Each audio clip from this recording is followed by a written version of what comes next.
Hello and welcome to my channel Qubit Educational Services. My name is Pradesh and I hold a master's degree from the IISc Bangalore. In this video we are going to solve each and every question from GATE XE paper Engineering Mathematics in the year 2013. As you might be knowing, in XE the Engineering Mathematics section is of 15 marks and there are 11 questions. There will be 7 questions carrying 1 mark each and 4 questions carrying 2 marks each. So we are going to start with our first question, which is based on improper integrals and gamma function. The value of the integral 0 to 1 over root of negative log of t with respect to t is. Okay. And we have got 4 options and all of them contain root pi. Okay, so this should act as an indicator to the fact that gamma function is involved, because gamma 1 upon 2 is root pi. Okay, now if you know properties of gamma function, then this is one of the forms which can be reduced by a single substitution to gamma function. Okay, the substitution that we are going to choose is negative log t equal to x, and that negative log t is present in the radical sign in the denominator, as you can see here. Okay, so if log of t is x, then if negative log of t is x, then log of t will be minus x. Yes, and because log and exponential are inverse, t can be now written as e to the power minus x, and this relation is now going to give us dt again as negative e to the power minus x dx, okay, by derivatives. Now let us talk about the limits. Limits on t are 0 and 1. Yes. Okay, now if t is 0, then e has to be infinity, x has to be infinity, because e to the power minus infinity is 0. Okay, and if t is 1, then automatically x has to be 0. So we now have got everything in terms of x, including the limits and the differential dx. Okay, so now let us substitute everything. Let us first talk about limits. Infinity to 0. Yes. Now 1 upon root of negative log t will be 1 upon root of x. Yes. Okay, and now dt is negative e to the power minus x dx, negative 1 into e to the power minus x dx. So now this root x can be written as x to the power minus 1 upon 2. Yes, and now if you recall the gamma function's definition, okay, then for gamma n, it is always e to the power minus x into x to the power n minus 1. Okay, so we would now like to write negative 1 upon 2 as some positive number minus 1. Okay, so that positive number has to be 1 upon 2. Okay, so this is directly gamma 1 upon 2, which is root pi. Okay, so B. So to solve this problem, you should not only know what improper integrals are, but you should also know what gamma function is, and in particular what value the gamma function takes if the input is 1 upon 2, and that is root pi. Okay, so this was question 1. Let us go to question 2, which is based on partial differential equations. Question 2. Which one of the following PDEs cannot be reduced to 2 ordinary differential equations by the method of separation of variables? We have got 4 options. If we go to option A, this is unsteady state one-dimensional heat conduction equation, and this is in our syllabus, so we know how to solve it. It can be solved by the method of separation of variables.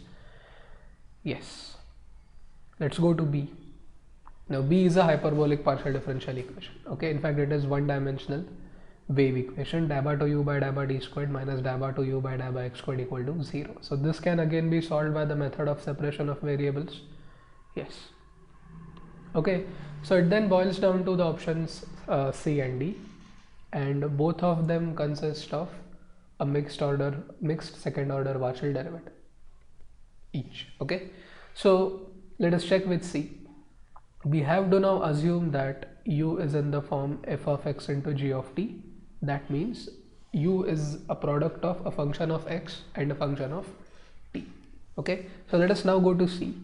Dabba to u by dabba t squared, so it will be f into d to g by dt squared, yes, because f is a constant as far as t is concerned, plus dabba to u by dabba t dabba x. Okay, see, now what we are going to do here is u is f into g, f of x into g of t, isn't it? Which means if we want to find dabba u by dabba x, it has to be derivative of f with respect to x and g of t will be as it is. Yes, and if we now decide to differentiate this with respect to t, because that derivative term is present in the differential equation, then automatically f dash of x will not change, but g of t will change. Okay, that will be the derivative of g. Okay, and therefore the mixed partial derivative has to be f prime into g prime plus f prime into g. Now this is dabba u by dabba x, very easy to get. Okay, equal to 0. Now what do you observe? You observe that f prime, or the first derivative of f, is present in both these terms, so you can take it common, okay, and send everything to the other side, keeping f into g double prime to the left hand side. So f into g double prime is now equal to negative f prime into g prime plus g prime plus g. Okay, yes, so we can now see that we can separate g and its derivatives and f and its derivatives, and we'll get this particular system of differential equations which depend on each other through lambda. Yes, okay, so clearly C is also solvable or can be reduced to the to two ODEs involving x and t. So the correct option is D, because A, B and C are such differential equations which can be reduced to two ODEs by separating the variables. Okay, now let us verify whether this is indeed true for D. Okay, dabba to u by dabba t squared, very simple, f into g double prime, plus dabba to u by dabba t dabba x, we have already got it here, f prime into g prime, plus dabba to u by dabba x squared. Okay, so this time we are required to keep g as it is because we are differentiating u twice with respect to x. Okay, so it is f double prime into g equal to 0. Now if you compare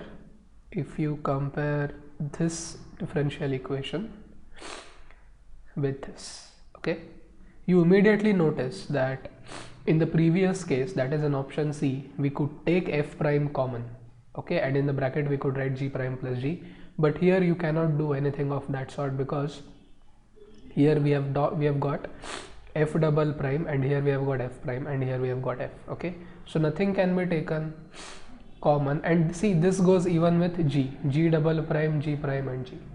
Okay, so because you cannot take anything common and separate the variables, the correct option is D. Okay, a slightly trickier question, because usually we expect solutions by Fourier series or questions on that topic, but yes, nonetheless a very simple question. You should know what it means to solve a PDE by the method of separation of variables. So that was question 2.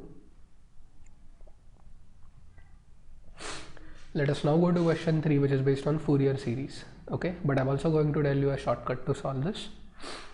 The Fourier series of the periodic function f of x, which is mod x, when x lies between -1 and +1, and f of x plus 2 is equal to f of x for all x in the set of real numbers, is given by. So clearly the fundamental period of this function is 2.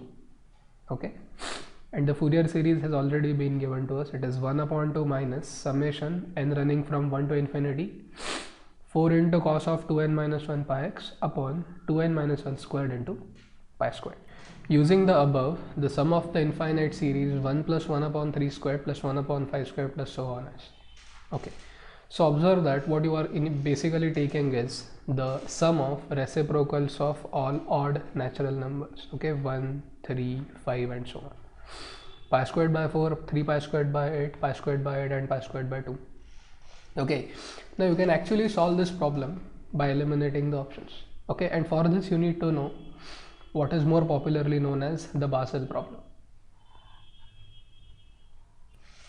Now this problem was first solved by Euler, and the problem was to find the sum of reciprocals of squares of all natural numbers, and Euler proved that this sum is actually equal to pi squared by 6. Okay, now this not only includes all odd numbers, but it also includes all even numbers. Okay, which means if this is a convergent series, then this has to be convergent series by the comparison test, and this given series has to be less than pi squared by 6, because this incorporates only odd numbers and not even numbers. Okay, now if you observe options A, B and D, all of them will be greater than pi squared by 6. Okay, because 1 upon 4 is 0.25, which is greater than 1 upon 6. 3 by 8 is also greater than 1 upon 6, you can check it, and 1 upon 2 is definitely greater than 1 upon 6. So the only option that remains is C. So this is the only option which is less than pi squared by 6, and therefore it is option C.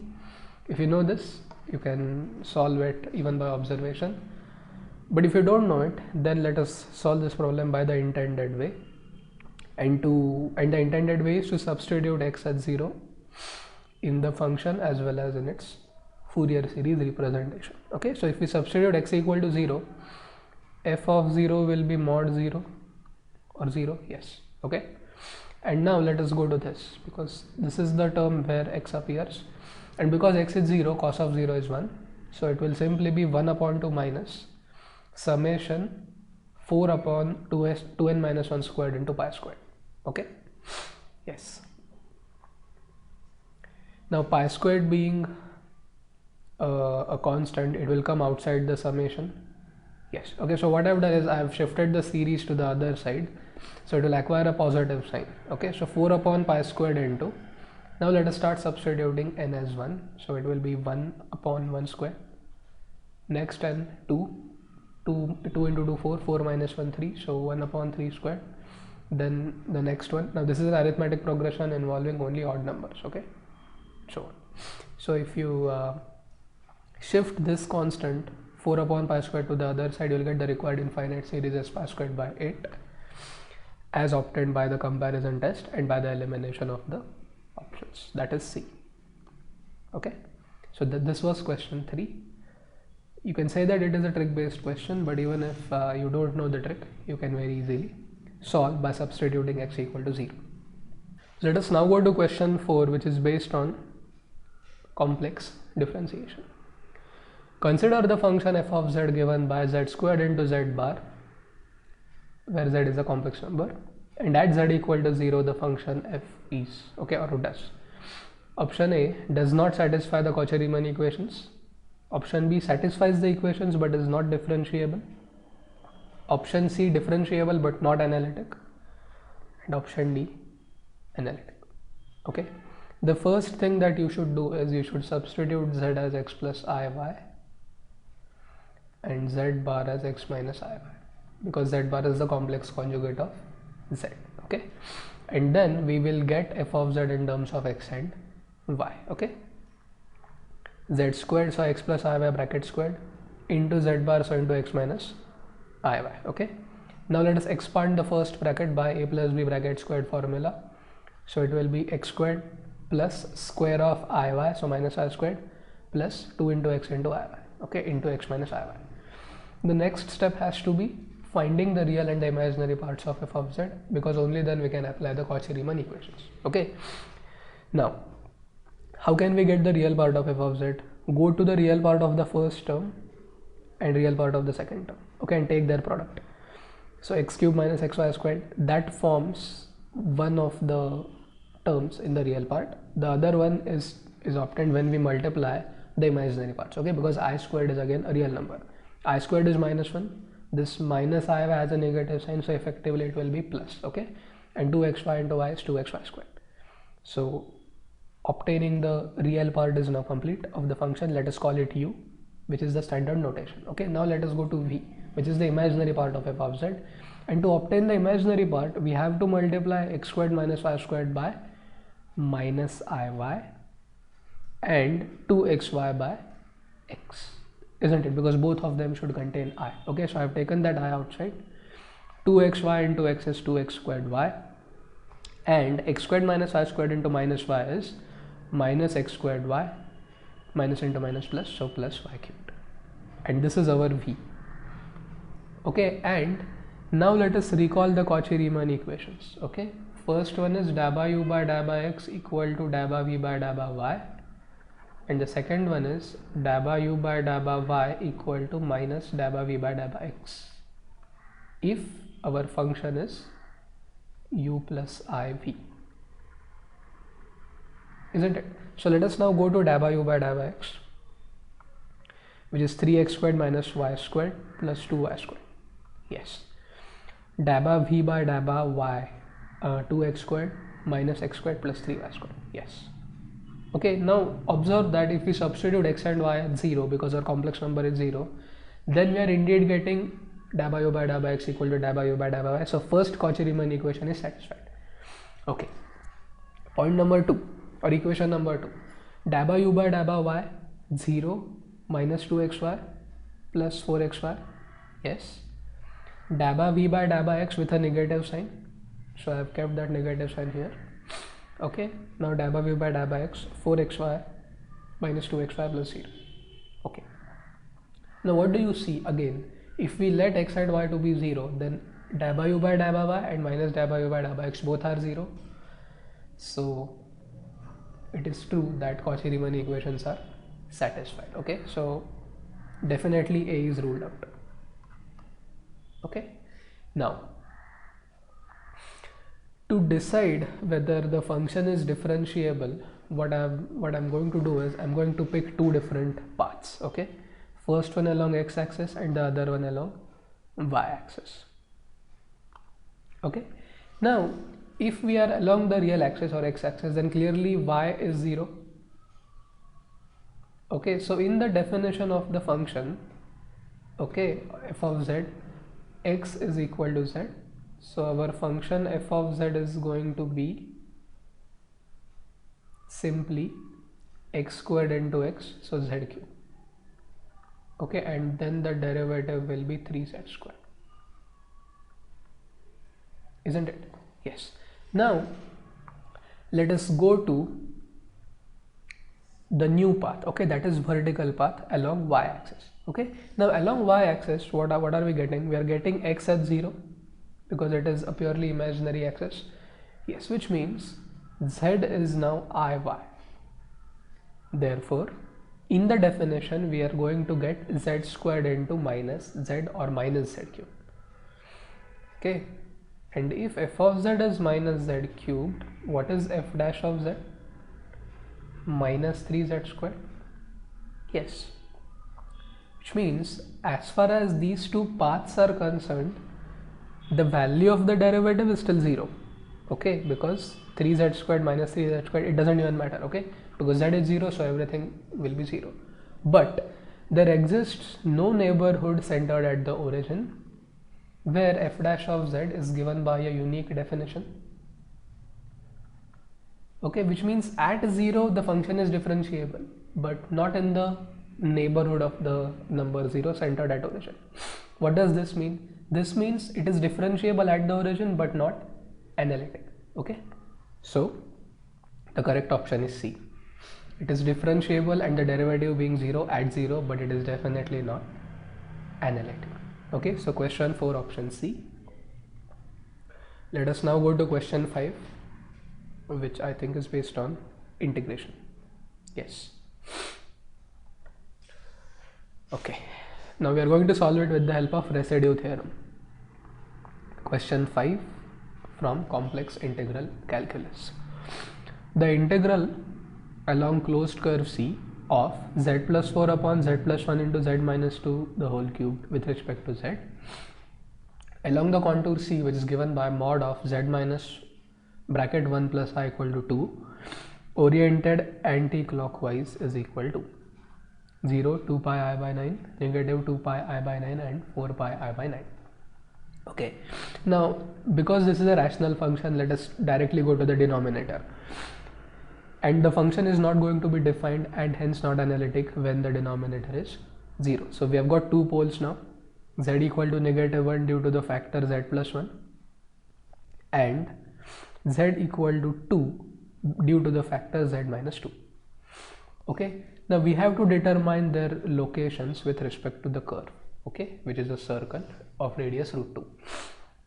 First, let us substitute z equal to -1 here in the equation of the circle. Okay, then we will get -2 minus I, and the absolute value of this is √5, which is greater than 2.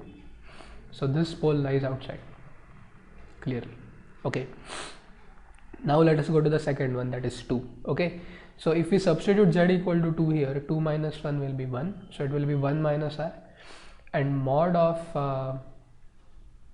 1 minus I will be √2.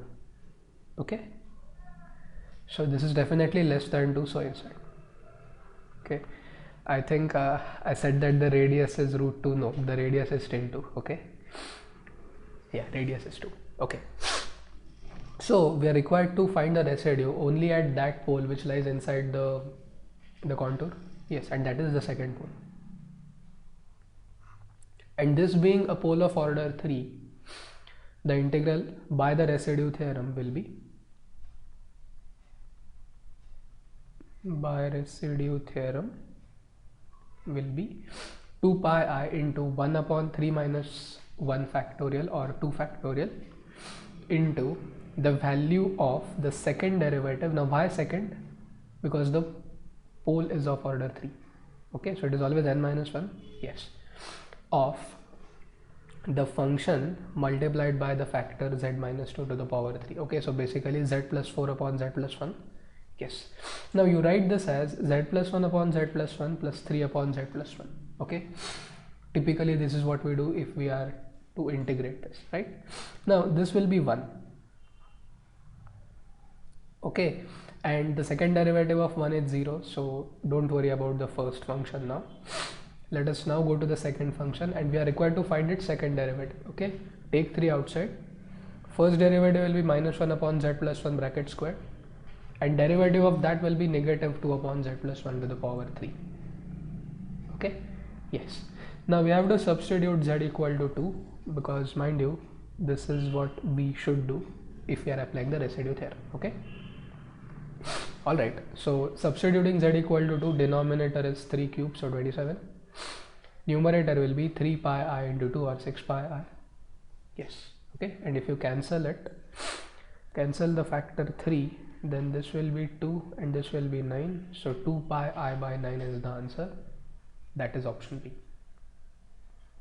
Okay, so a very straightforward simple problem, but nonetheless a lengthy problem. So this was question 5. Let us go to question 6. Another lengthy problem. Okay, now the thing is, if you are a mechanical or a civil student, then double integral questions usually come for 2 marks. Okay, but for GATE XE they come for 1 mark. Okay, fine. Question 6. This is based on double integral, but at the same time you're also required to change the order.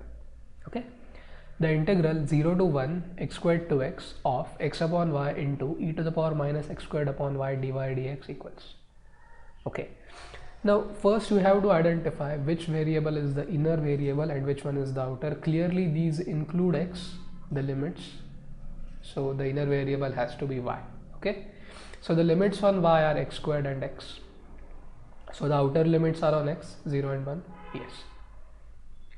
Okay, now I should say the second thing that you should now do is you should plot the region of integration. Okay, so first it is going to be in a vertical strip bounded to the left by the y axis, x equal to 0, and bounded to the right by the line y equal to 1. X equal to 1, vertical line. Okay, this one. Now what is the lower boundary or the lower limit on y? X squared, so it will be given by the parabola y equal to x squared, and the upper boundary is given by y equal to x, which is this horizontal, this inclined line here. Okay, but remember y equal to x is the upper limit. Okay, so it has to be below the line and above the parabola in the strip 0 less than x less than 1, so the region of integration is this. Okay. Now, if the first variable of integration is y, then there is a problem, because y is not only present in the denominator of the integrand, but it is also present in the denominator of the exponent. Okay, and this should force you to change the order of integration or reversing the order. Okay, alright, so can we now reverse the order? Of course we can, we know how to do it. First, we need to determine the smallest and the largest value of y. Okay, smallest value is 0 here, and the largest value is 1 here at the point of intersection of the curves in the first quadrant. Okay, 1 1 and 0 0. Alright, so we've got the limits on y successfully, y equal to 0 and y equal to 1. Now let us go to limits on x. Okay, and to get those, we need to draw a line which is parallel to x-axis. Okay, from left to right, or in the direction of increasing x.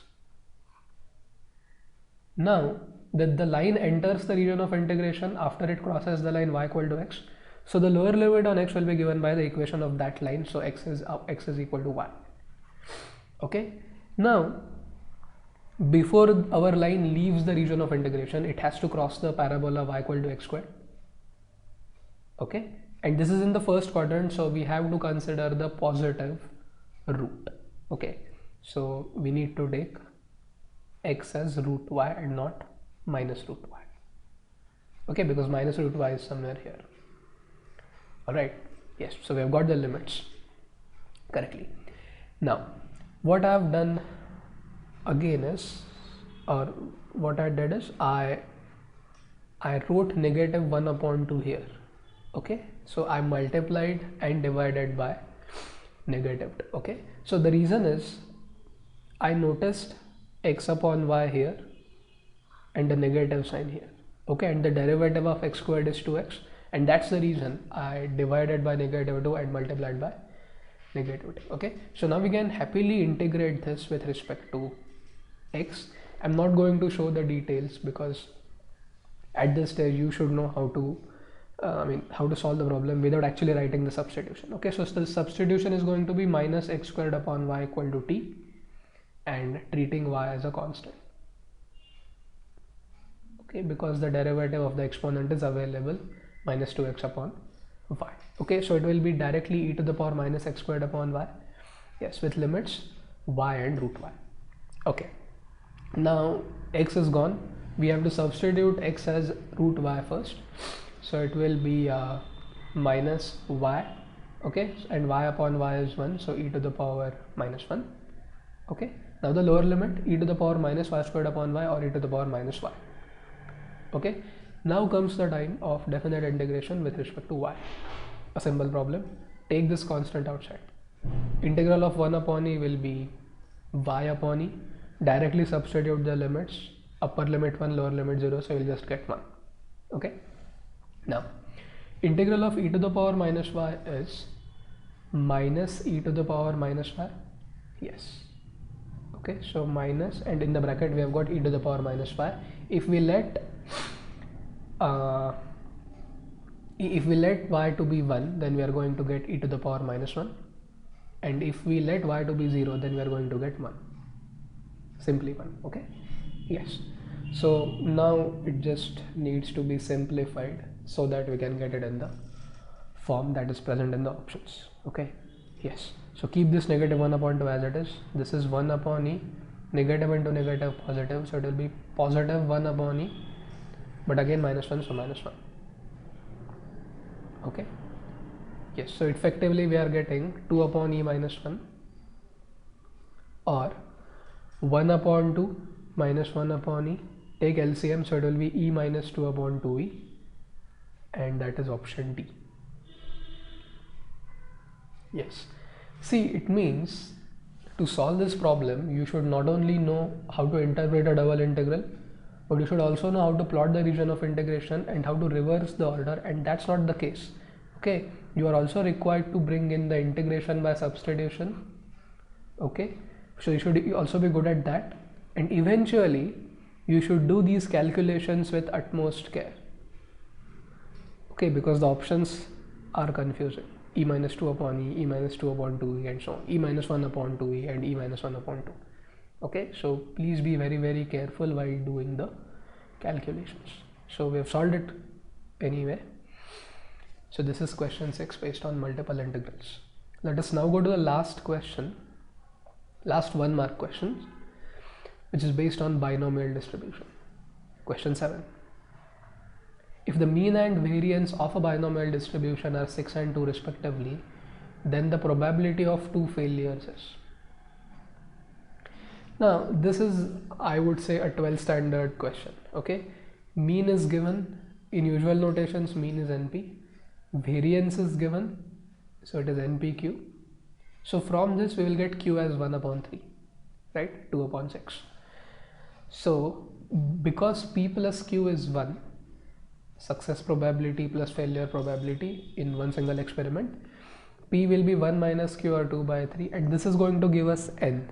Okay, because if P is 2 by 3 and N into P is 6, then N has to be 6 divided by P, or 6 into 3 by 2, which is 9. Okay, so now we have got everything that we need to know for any binomial distribution. We know P and we also know N. Okay, probability of 2 failures means probability of 7 successes. So it is NCR into P raised to R into Q raised to N minus R. Okay, so it is 9C7 into 2 by 3, which is P raised to 7 into Q raised to N minus R. R is 7, N is 9, so N 9 minus 7, 2. Okay, 9C7 will be 9 into 8 upon 2. Okay, I mean, you know it now. Into 2 to the power 7 upon 3 to the power 9. Now just keep an eye on the options. Okay, there is no possibility that you will get 17 anywhere. Okay, I don't know why these two options are there. Okay, because everything here will be either a multiple of 2 or a multiple of 3. Okay, fine. Now this is 4, 8 upon 2. Add the second power of 2 to 2 to the power 7. So you are going to get 2 to the power 9. Oh, that's not even required. Okay, yeah, okay, fine. So they have kept it as it is, 4. So there's no need for oversimplification here. Okay, option A, straightforward. Yes, so always keep an eye on the options while solving any MCQ. Okay, so this was question 7, and that is the end of 1 mark questions. Let us now go to 2 marks questions. Question number 8 based on linear algebra. For the matrix M given by 1 0 minus 1 0 1 minus 1 1 1 minus 2, consider the following statements. P, the characteristic equation is lambda cubed minus lambda equal to 0. Q, M inverse doesn't exist. R, the matrix M is diagonalizable. Okay, see, that means in this question you should know everything related to this matrix, whether what its characteristic equation is, what its determinant is, what are its eigenvalues, and so on. Okay, first thing is we will be using the shortcut to find the characteristic equation of this 3 by 3 matrix. Okay, so it is lambda cube minus trace of the matrix into lambda squared. Trace of the matrix is the sum of the diagonal elements, 1 plus 1 minus 2, so this is 0. Okay, that's why we have got 0 here, plus the sum of the minors of the diagonal elements. Okay, so it is going to be minor of A11 plus minor of A22 plus minor of A33.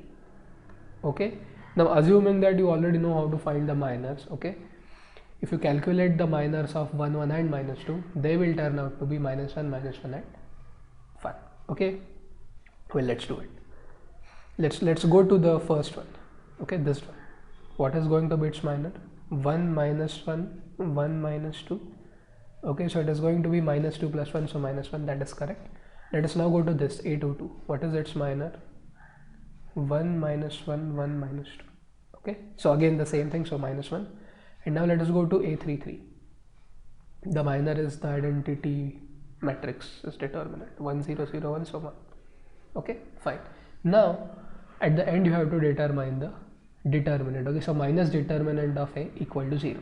Okay, now we already know the minors now. Okay, 1 into minus 1, so minus 1, this is 0, so no need to consider it. Minus 1 into 0 minus 1. Okay, So minus 1 into minus 1, so plus 1. Okay, fine. So determinant is indeed 0 now for this one.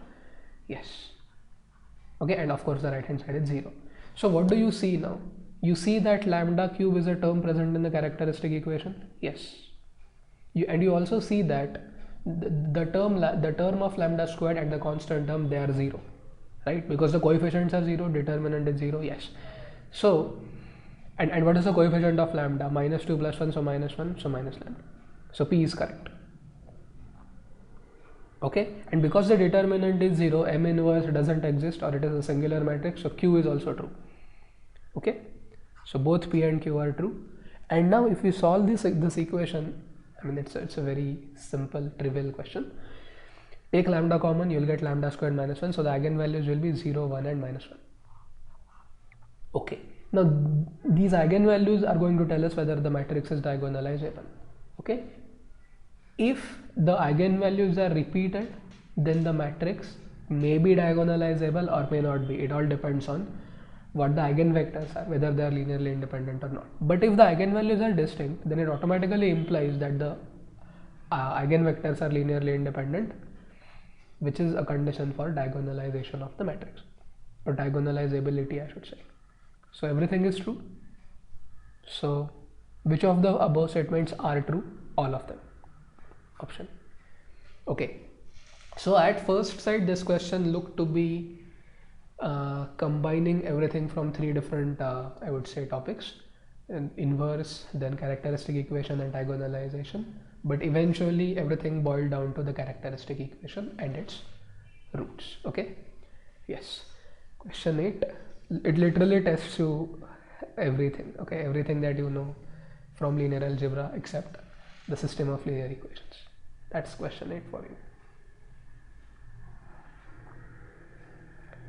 Question 9, based on vector calculus, Green's theorem. Okay, the work done by the force F bar given by x plus x squared I cap plus x squared plus y cube j cap in moving a particle once along the triangle with vertices origin 1 0 and 0 1 in the anticlockwise direction is 0, 1 upon 6, 1 upon 3, 5 by 3.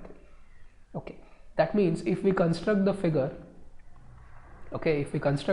then what is going to be the closed curve C? It will be given by this blue triangle, origin 1 0, 0 1, and then again come back to the origin. And because we have to trace it in anti-clockwise sense, this is going to be the curve C. Okay, but by the Green's theorem, the line integral, which is the work done along a closed curve, if it is a simple curve, will be the double integral of dabba v by dabba x minus dabba u by dabba y, okay, taken throughout the region which is surrounded by the curve C, isn't it? Yes. So this is the scalar form of the Green's theorem. The vector form is the one of Stokes' theorem, right? The curl is now along k cap. Fine. So what is dabba v by dabba x? V is x squared plus y cube, so dabba u by dabba x will be 2x. What is dabba u by dabba y? U is x plus x squared, no y term, so 0. Okay, so the integrand is going to be 2x. Now comes the question of limits. Okay, we have this triangle and we already have solved a question in this very paper on double integrals. So let's say that x is our outer variable of integration, least value 0, greatest value 1, so limits on x will be 0 and 1. Now y, the lower boundary is the x-axis, equation y equal to 0. Upper boundary is this inclined line whose equation is x plus y equal to 1. Not a very difficult equation to find. If you don't know how to find it, then you can take the help of slope point form or 2 point form. Okay, but I think by observation you can very easily recognize the equation x plus y equal to 1. So y will become 1 minus x. Yeah. Now just start solving. Keep 2x as it is. Integral of 1 with respect to y. Let me not write dot now because vectors are involved. So when you integrate 1, it will get y, 1 minus x and 0, so simply 1 minus x. Keep 2x as it is and then minus x, so minus 2x squared. Now 2x's integral is x squared and x squared's integral is x cubed by 3. Okay, no question of 0, it is going to produce 0, so let x be 1. So it is going to be 1 minus 2 by 3 or 1 upon 3. Option C. Yeah. Okay. See, again, calculations play a very vital role. Even if you know how to apply the Green's theorem, how to solve the double integral, if something goes wrong here, let's say you end up marking 2 by 3, then all your efforts will go in vain, plus you will lose plus you will lose 2 by 3 marks. Okay, so please be very, very careful. But nonetheless, we have solved this question, question 9, option C. Question number 10 is based on ordinary differential equations of higher order. Okay, the general solution of the differential equation x cubed into third derivative of y plus x squared into second derivative of y plus x into first derivative dy by dx minus y equal to 0. Now, because the right hand side is 0, this is a homogeneous ODE. Yes, and you might have already recognized that because the derivative is accompanied by an appropriate power of x, it is an Euler-Cauchy equation. Okay, so to solve this, what I have done is I have brought in the standard substitution where we change the independent variable. Okay, so I have used x equal to e to the power z or z equal to log of x. Okay, now those of you who already know this, they can skip this part, but if you don't know it, then please listen carefully. If you are substituting x as e to the power z, and if you want to find an equivalent expression for x cubed d3y by dx cubed in terms of y and z and the derivative of y with respect to z, this term should be replaced by d minus 1, d minus 2 on y, where operator d corresponds to d by dz. Okay, second, if you are looking for a replacement for x squared d2 y by dx squared in terms of y and z, then it is d into d minus 1 on y. Okay, yes, finally x dy by dx, this is simply d by dz of y, so simply d and then minus y, so minus 1. Okay, see, now this is important because if you don't know this, then you're going to spend a lot of time in actually arriving at these results. So my recommendation would be just go through all these things, which will help you save your time. Okay, fine. Now this is homogeneous, so we only need to find the complementary function, and for that let us go to the auxiliary equation. Now to get it, you have to replace d by m, isn't it? That's what we usually do. So m into m minus 1 into m minus 2 plus, see, now what you have here is in the last three terms inside the bracket, m into m minus 1 plus m minus 1, isn't it? So if we take it common, if m minus 1, then what are we going to get? We are going to get m plus 1 inside. Yes, so this is m squared minus 1. Okay, alright. Then from the first two terms, you have to again take m minus 1 common to simplify things. So the first term will be m into m minus 2 or m squared minus 2n. Second term after factorization will simply be m plus 1. Yes, okay, so we now have got m equal to 1 or m squared minus m plus 1 equal to 0. Okay, now clearly the second quadratic equation's discriminant is less than 0. You can check it or you can actually solve it. Okay, so minus b plus or minus root of b squared minus 4ac. Okay, so it is going to be 1 upon 2 plus or minus root of 3 into I upon 2. So the real part of m is 1 upon 2. Okay, now let us see the options, whether we can see the real part of anything being 1 upon 2. Okay, now please don't be under the impression that we are now looking for e to the power x by 2. No, because our variable of differentiation is not x anymore, it is z. So these two options will automatically get ruled out. Okay, and because the real part is positive 1 upon 2, we should also not consider this because here it is negative 1 upon 2, isn't it? So the only correct option is D. Okay, it is not necessary to go to the other details, but nonetheless you can easily guess that the first part of the complementary function is x times c1 because of the root 1. Okay, if m is 1, then that part is going to be c1 e to the power 1z. But what is e to the power z? It is x itself, so c1 times x. Okay, and similarly you can argue that the terms inside the cosine and the sine are root 3 by 2 log x each. Okay, yes, so this is question 10, a bit lengthy, but that's how XE questions are. Okay, lengthier than other disciplines. Let us now go to the last question in this paper, that is question 11, based on numerical methods, and this is the only question which is based on numerical methods in this paper. Question 11. Using Euler's method to solve the differential equation dy by dx equal to 2 times cos of 4 pi x upon 3 minus y with y of 0 equal to 1, with step size h equal to 0.25, the value of y of 0.5 is, and we have got 4 options which are very close to each other. Okay, now to solve this problem we should know the standard notation. Okay, dy by dx is f of x comma y. This is the standard form of first order differential equations that you solve by these numerical methods. Okay, now it is very easy to recognize f of xy. It is this function here, isn't it? Yes. So f of xy is 2 cos of 4 pi x by 3 minus y. Now comes the formula. Okay, y1 is equal to y naught plus h into f of x naught y naught. Yes. Y naught is 1. Yes. H is 0.25. Yes. So y naught plus, so it will be 1 plus h into f of x naught y naught, so 0.25 into 2 times cos of 4 pi into 0 upon 3 minus 1. Okay, so again we have used y naught here. Alright, fine. Cos 0 is 1, so it will be 1 plus 0.25 into bracket 2 minus 1. So this will give you y1 as 1.25. Part 2 of the problem. Now let us go to y2, because we are asked to find the value of y of 0.5.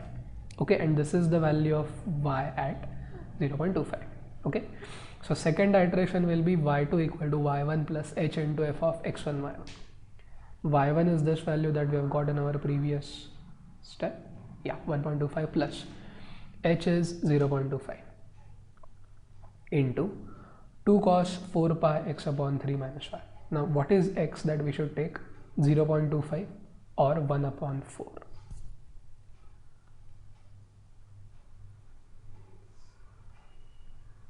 So it will be 2 cos 4 pi by 3 into 1 upon 4 minus y is 1.25 or again 5 by 4. Okay, yeah. And if you now simplify this, 4 will go, cos pi by 3 1 upon 2, 2 into 1 upon 2 1, so it will be 1 minus 5 by 4 or minus 1 upon 4. Okay, and this is 0.25, so effectively it is going to be the square of 0.25 subtracted from 1.25, and if you calculate it, its value will be 1.1875. that is option B. Okay, yes. So now we have successfully solved all 11 questions from GATE XE 2013. Thank you and all the best for your examination.